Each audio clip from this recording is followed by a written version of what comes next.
first, I'd like to introduce the City Council Speaker, who's a leading advocate on women's health.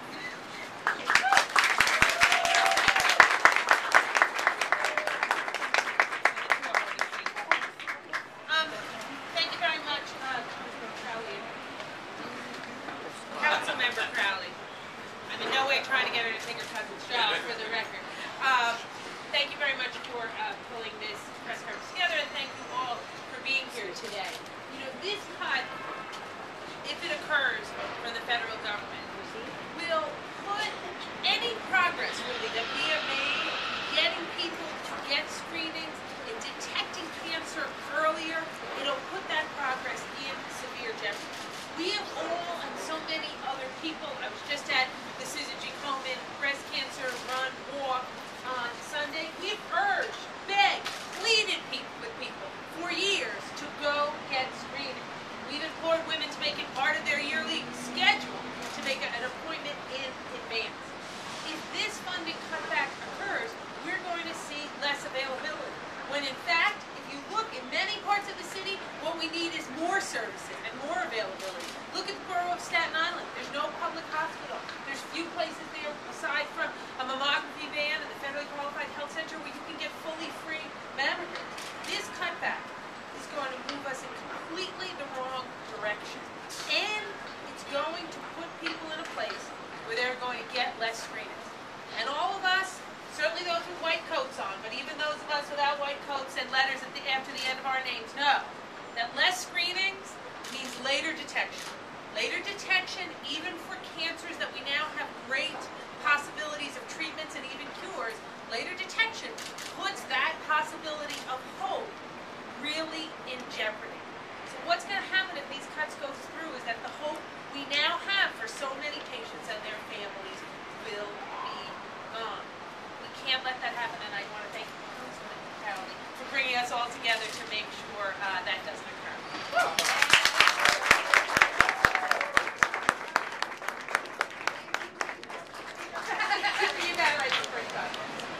I'd like to now introduce Manhattan Borough President Scott Stringer. Thank you.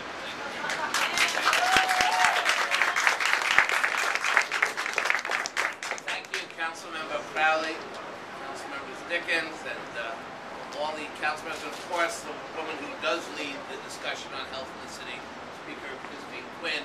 I just want to say very simply that it is very heartening when people now in their normal life schedule says, I have to go take the test, I have to get examined, I have to make sure that as part of my daily life there's a series of tests I have to get in order to stay healthy, in order to prevent something bad from happening.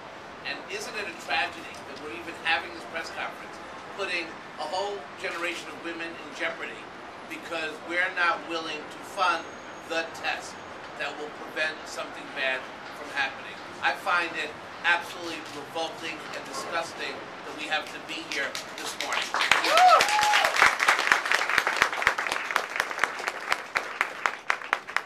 And city council members, Leroy Comrie knows this in his neighborhood, and the Speaker knows this all too well. When the federal government cuts funding, you end up cutting it for the poorest people in our city. You know, people will find a way to get an exam because you can afford to do it. But quite frankly, if we do not have this funding, we're going to lose a generation of people who will not be able to afford the test, who can't afford to wait 5 or 6 hours because they have to make a decision. I got to get to work, I got to pick up my kid, or I got to take a test. And you know what usually happens? Women, with their children in particular, sacrifice themselves. That's just the way it is. So today, let's build on this coalition. What happens in New York City, the organizing we do here, does transcend the rest of the country. If we can organize people here to express outrage, then this can happen in every urban center in the country. Count me in as part of this discussion, this debate, and this struggle. Thank you very much.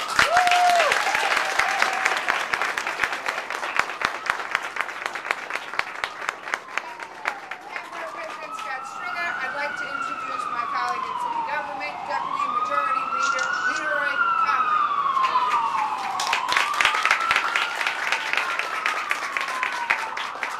I want to thank Councilmember Liz Crowley for putting this to our attention, bringing this matter to our attention. This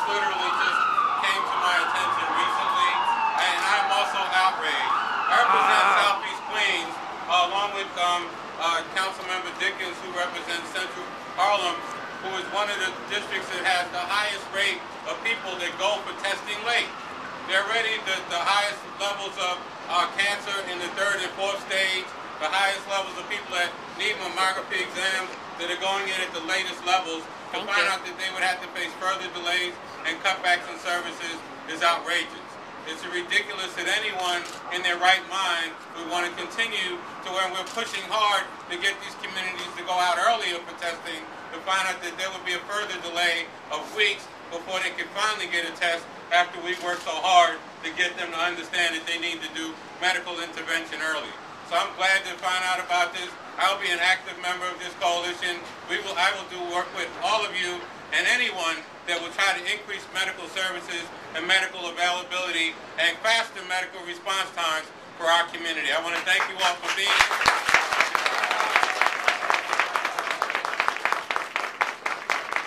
And you can definitely count on my voice to be part of this coalition. Thank you.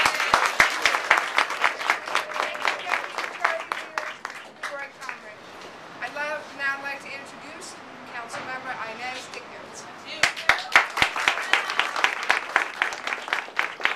I wholeheartedly and strongly support the efforts of the Emergency Coalition to save cancer imaging.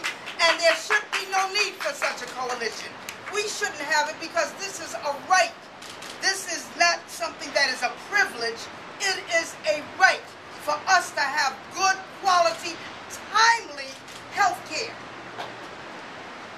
We must stop any further cuts to critical medical imaging services.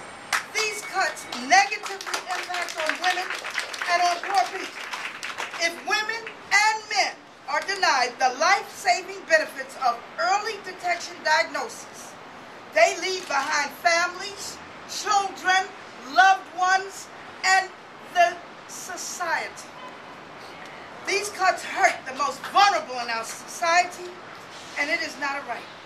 It's not humane, and as the late Senator Kennedy often echoed, quality health care is a right for all.